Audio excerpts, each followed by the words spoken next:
उपस्थिती असलेले आदरणीय धनस्कर सर, रत्नप्रभा मेहता बालविकास मंदिरच्या संचालिका आदरणीय उल्काताई, माझ्या सहकारी भगिनी, उपस्थित सर्व शिक्षिका भगिनी आणि माझ्या प्रिय विद्यार्थी मैत्रिणींनो, तुम्हाला यानंतर पुढचे पूर्ण वेळ आम्ही जेवढे बोलणार आहोत तुम्हाला अगदी ताट बसून ऐकायचं आहे आणि शिवगाथेमध्ये आणि या आजच्या आपल्या कार्यक्रमामध्ये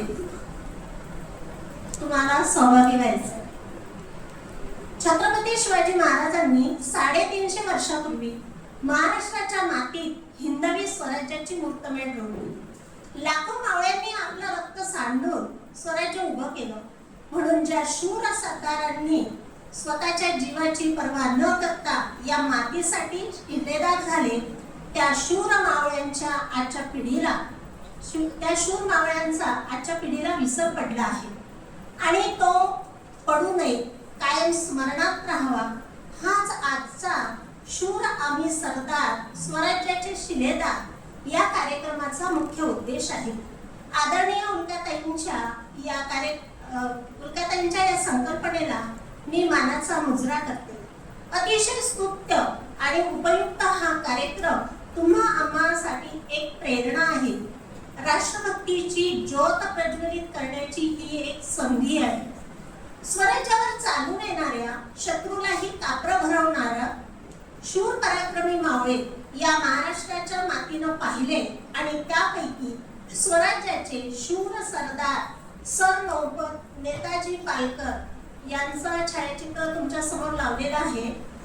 सरदार सरनौबत नेताजी पालकर स्वराज्य उभारण्याच्या काळात शिवाजी महाराजांच्या खांद्याला खांदा लावून लढणाऱ्या, महाराष्ट्रभर चौथे घोडे फिरवून मोगलांचा आणि विजापूरकरांचा पराभव करणाऱ्या नेताजी पालकरांचा इतिहास अनेक धक्कादायक प्रसंगांनी भरला आहे. नेताजी पालकर यांना प्रति शिवाजी असं म्हटलं जातं. नेताजी हे छत्रपती शिवाजी महाराजांचे मावळ भागातील सवंगडी आणि हिंदवी स्वराज्याचे पहिले सरनौबत होते. तर सरनौबत म्हणजे घोडदळाचे प्रमुख. स्वराज्य स्थापनेच्या सुरुवातीच्या काळापासून नेताजी शिवरायांच्या सोबत होते. नेताजींचा जन्म इसवी सन 1620 साली रायगड जिल्ह्यातील खालापूर या गावामध्ये झाला. त्यांचं नंतरचं वास्तव्य पुणे जिल्ह्यातील शिरूर या गावी होतं. सुरुवातीच्या काळात नेताजींचं स्वराज्यासाठीचं योगदान अत्यंत महत्त्वपूर्ण होतं. अफजलखानाची स्वारी, पन्हाळगडाचा वेढा, शाहिस्तेखानावरील छापा, सुरतेची लूट आणि पुरंदरचा तह अशा अनेक प्रसंगी नेताजींनी मोलाची कामगिरी बजावली.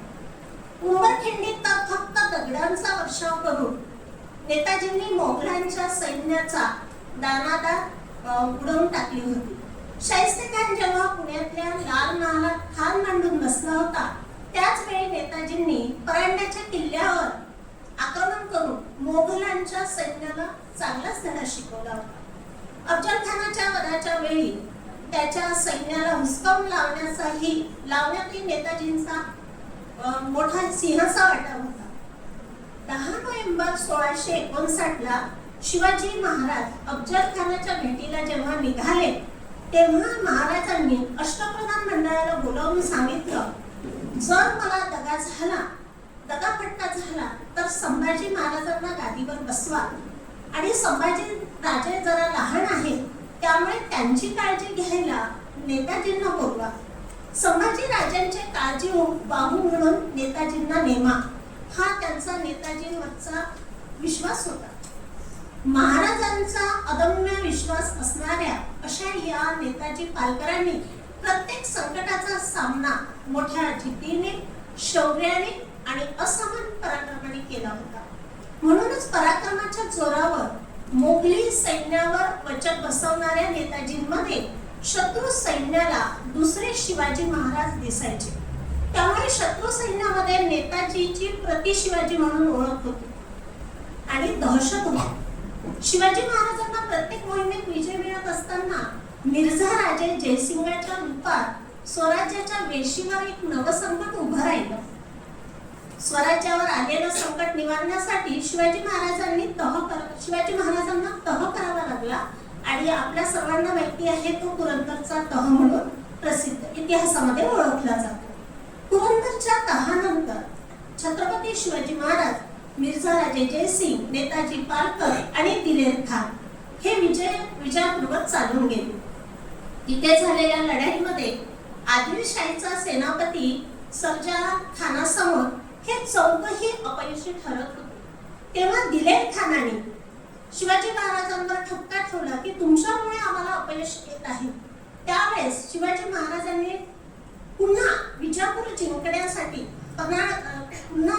जिंकण्यासाठी आपली तयारी दर्शवली होती. पण अशाच या सगळं सुरू असताना शिवाजी राजांनी रात्रीच्या वेळेला एक गड, पन्हाळगड यावर छापा घातला आणि आदिलशाहीतील किल्लेदार बेसावध असेल अशी महाराजांची खात्री होती. पण किल्लेदार मात्र सावध होता. त्यात नेताजी पालकर वेळेवर पोहोचून महाराजांना सैनिक म्हणजे मदत पोहोचवणार होते. पण नेमकं झालं काय की नेताजी पालकर वेळेत पोहोचले नाही आणि युद्धाचा परिणाम असा झाला की अनेक मराठी मावळे या युद्धामध्ये मारल्या गेले. आणि तेव्हा महाराजांना खूप राग आला आणि महाराजांनी नेताजी पालकर मदतीला न आल्यामुळे महाराज नेताजीवर म्हणजे रागावले आणि त्यांना म्हणाले की समयास कैसा पावला नाही. किती ओळ आहे, समयास कैसा पावला नाही म्हणजे तुम्ही वेळेवर का आला नाही म्हणून शब्द लावून सरनौबत पदावरून त्यांना कमी केले. मग नेताजी विजापूरकरांना जाऊन मिळाला आणि या पुढील काळामध्ये छत्रपती शिवाजी महाराज आग्रा भेटीसाठी निघून गेले. मिर्झा राजे जयसिंग यांनी नेताजी पालकरांना विजापूरकरांकडून मोगलांच्या बाजूने वळवले. आता बघितलंय की नेताजी शिवाजी महाराजांकडून नाही, आदिलशहाला मिळालेले. आदिलशहापेक्षा ते जर आपल्याकडे आले तर आपण त्यांचा उपयोग करून घेऊ शकतो. आणि मग मिर्झा राजांनी त्यांना 5000 परगण्यांची मनसब आणि नांदेड जिल्ह्यातील तमसा परगण्यातील 55 गावांची जहागिरी दिली. छत्रपती शिवाजी महाराज जेव्हा आग्र्यातील नजरकैदेतून सुखरूप सुटले तेव्हा नेताजींना मोगलांकडे पाठवणं हा शिवरायांचा डाव असू शकतो असं औरंगजेबाला वाटलं. आणि म्हणून औरंगजेबाने आपल्या सैनिकांना सांगितलं की शिवाजी तर सुटला पण आता प्रति शिवाजी सुटता कामा नाही.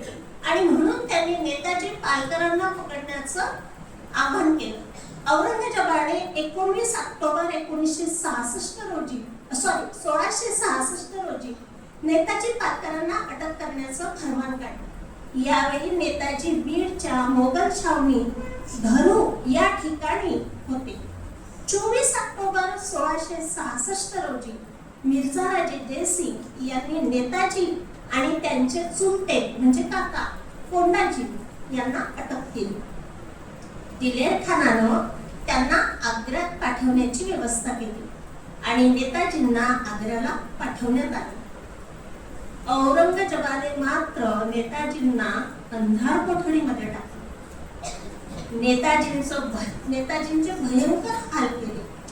साधा तुरुंगवास नव्हता तो, तर नेताजीने इस्लाम धर्म स्वीकारावा म्हणून केलेला नरकवास होता, छळ होता. आणि नेताजींचा अगदी निरुपाय झाला. नेताजी धर्मांतर करण्यास तयार नव्हते. 4 दिवस अतोनात हाल केले. शेवटी पर्याय न राहिल्यामुळे नेताजींनी खूप हाल अपेष्टा सहन केल्यानंतर धर्मांतर करण्यास तयार झाले. अखेरीस धर्मांतर केल्यानंतर नेताजी पालकरांचं नाव मोहम्मद कुली खान असं ठेवण्यात आलं. आणि यानंतर औरंगजेबाच्या हुकुमानंतर नेताजींना काबूल कंदाहारच्या मोहिमेवर पाठवण्यात आले. पण अशा ठिकाणी प्रसंगातही नेताजींना सह्याद्री आणि स्वराज्य ह्याच आपल्या राष्ट्राची भूमी त्यांना आठवत होती, खुणावत होती. नेताजी काबुलकंदाच्या वाटेवर असतानाच त्यांनी पुन्हा स्वराज्यामध्ये येण्याचा खूप प्रयत्न केला, पण तो अपयशी ठरला. त्यानंतर तब्बल 9 वर्षे, एक नाही दोन नाही, तब्बल 9 वर्षे नेताजींना मोगलांच्या चाकरीमध्ये राहावं लागलं. आणि जेव्हा या काळामध्ये शिवाजी महाराजांचं साम्राज्य प्रचंड प्रमाणामध्ये वाढत होतं आणि शिवरायांसमोर मोगलांचे सर्व सरदार अपयशी ठरत होते, त्यावेळी औरंगजेबाला आठवण झाली की आपल्याकडे प्रति शिवाजी नेताजी पालकर आहे, म्हणजे मोहम्मद कुली खान. आपण जर याला इकडे शिवाजी महाराजांच्या कामगिरीसाठी पाठवलं तर यांना कडाने कडा प्रत्येक गोष्ट हो. तर त्यामुळे नंतर असं झालं की नेताजी पालकर इकडे आले दिलेर खानासोबत, पण एक दिवस आपल्या छावणीमधून ते निघाले आणि स्वराज्यामध्ये परत आले. परत आल्यानंतर ते सरळ रायगडावर गेले आणि महाराजांना भेटले. अर्थात ते मध्ये संभाजी महाराज आणि महाराज यांचं पण आहे, तर ते सरळ महाराजांना भेटले. पण महाराजांचा दिलदारपणा आणि मोठेपणा असा होता की महाराजांनी नेताजी पालकरांचं धर्मांतर करून घेतलं आणि पुन्हा आपल्या सोबत त्यांना ठेवलं. म्हणजे महाराज गेल्यानंतरही नेताजी पालकर अनेक दिवस पर्यंत संभाजी महाराजांसोबत सुद्धा होते. अशा या थोर शत्रूच्या मनातले धडके भरवणाऱ्या आणि रणांगणामध्ये वाघासारखं चिडून लढणाऱ्या रणधुरंधर नेताजी पालकरांची समाधी नांदेड या ठिकाणी, नांदेड जिल्ह्यातील हदगाव तालुक्यात तामसा या ठिकाणी आहे. त्यांच्या या शूर शौर्याला आणि धाडसीपणाला आपली कोटी कोटी प्रणाम.